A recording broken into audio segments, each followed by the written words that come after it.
చిన్ని serial today episode. నాగవల్లి ప్రమీల ఇద్దరు కలిసి మ్యాడీ దగ్గరికి వెళ్తారు.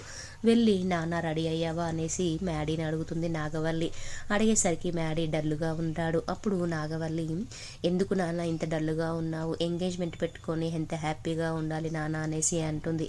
అప్పుడు నాగవల్లి, నాన్న మీ అమ్మ చైన్ తీసుకొచ్చాను నాన్న నీకు వేయడం కోసం అనేసి అంటుంది. అప్పుడు నాగవల్లి, మీ అమ్మ ఉంటే ఈరోజు ఎంత సంతోషపడేదో, మీ అమ్మ ఈ చైన్ నీకు వేసేది, అప్పుడు నువ్వు సంతోషపడే వాళ్ళము, నేను సంతోషపడేదాన్ని, అందరం సంతోషపడే వాళ్ళము.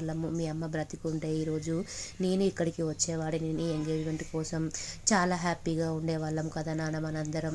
కానీ చిన్ని వాళ్ళ అమ్మ చేపట్టే మనకి ఇంత బాధగా అనిపిస్తుంది. చిన్ని వాళ్ళ అమ్మనే ప్రమీలక్కని చంపేసింది. అదే చంపేయకపోతే ఈరోజు మీ అమ్మ ఇక్కడ ఉండేది, చాలా హ్యాపీగా అందరం ఇక్కడే ఉండేవాళ్ళం నాన్న.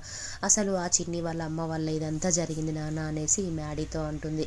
అప్పుడు మ్యాడీ, అమ్మ చిన్ని గురించి మాత్రం ఇప్పుడు మాత్రం ఆ మ్యాటర్ తీయకమ్మ, చిన్ని గురించి మర్చిపోవాలనుకుంటున్నానమ్మ నేను, కానీ నువ్వు మాత్రం ఊకే గుర్తు చేస్తున్నావమ్మ, గుర్తు చేయకు, చిన్ని అనే పదమే నా దగ్గర తీయకమ్మ నువ్వు అనేసి అంటాడు. అప్పుడు నాగవల్లి మ్యాడీకి ఆ చైన్ వేసి అక్కడి నుంచి వెళ్ళిపోతుంది. తర్వాత నాగవల్లి చిన్ని కోసం అంటే మధు కోసం వెయిట్ చేస్తూ ఉంటుంది. మధు, స్వప్న మ్యాడీ వాళ్ళ ఇంటికి వస్తారు. వస్తుంటే శ్రేయ అలాగే లోహిత చూసి, శ్రేయ అయినా కానీ మనం మధుని అసలు ఎవరం పిలవలే కదా, అందరు ఫ్రెండ్స్ని పిలిచి, ఎందుకు మరి మధు మన ఇంటికి వస్తుంది అనేసి చూస్తూ ఉంటారు. అప్పుడే మధు అలాగే స్వప్న ఇద్దరు ఇంట్లోకి వస్తుంటే నాగవల్లి హాయ్ మధు అనేసి అంటుంది. అప్పుడు మధు హాయ్ ఆంటీ అనేసి అంటుంది.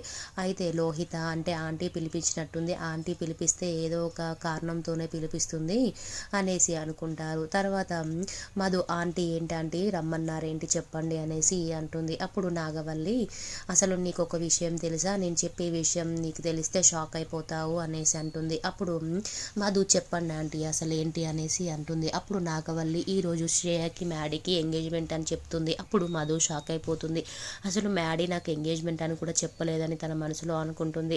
అప్పుడు నాగవల్లి, స్వప్నని నువ్వు మీ ఫ్రెండ్స్ దగ్గరికి వెళ్ళమ్మా, నేను మధుతో మాట్లాడతాననేసి చెప్తుంది. అప్పుడు మధుతో నాగవల్లి, మధు నువ్వు అసలు మ్యాడీ ఎంగేజ్మెంట్ అని ఎక్స్పెక్ట్ చేయలే కదా, ఎంగేజ్మెంట్ చెయ్యి నువ్వే దగ్గరుండి, అలాగే పెళ్ళి కూడా చెయ్యి, 16 రోజుల పండగ అయిపోయే వరకు వాడి దగ్గరే ఉండు, నువ్వు ఎంతైనా మ్యాడీకి బెస్ట్ ఫ్రెండ్ కదా, ఈ ఎంగేజ్మెంట్ కూడా నీ చేతుల మీదుగానే జరగాలి చిన్ని అనేసి అంటుంది. అప్పుడు మధు చాలా సైలెంట్గా అలాగే డల్గా ఉంటుంది. అప్పుడు నాగవల్లి, అయినా మీ ఫ్రెండ్ రెడీ అవుతున్నాడు, తనకి ఏదైనా హెల్ప్ చేయపో అనేసరికి మధు మ్యాడీ గదిలోకి వెళ్తుంది. వెళ్ళేసరికి మ్యాడీ చాలా డల్గా బాధగా ఉంటాడు.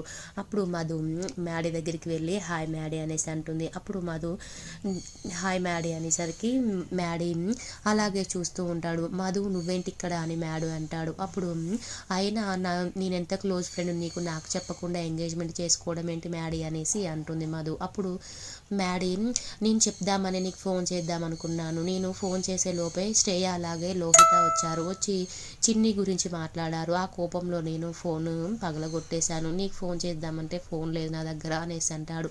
అప్పుడు మధు, అంటే చిన్ని గురించి చెప్తే అంత కోపం వచ్చి ఫోన్ పగలగొట్టాడా అనేసి మనసులో అనుకుంటుంది. తర్వాత మ్యాడీ సడన్గా డాడీ నైట్ ఫిక్స్ చేశాడు ఎంగేజ్మెంట్ అని, చాలా గట్టిగా చెప్పాడు శ్రేయకి నాకు ఎంగేజ్మెంట్ అని, త్వరలో పెళ్ళి కానీ కూడా చాలా సీరియస్గా చెప్పాడు. అమ్మ నాన్న కోసం నేను శ్రేయాని పెళ్లి చేసుకుంటానున్నాను మధు అనేసి చెప్తాడు.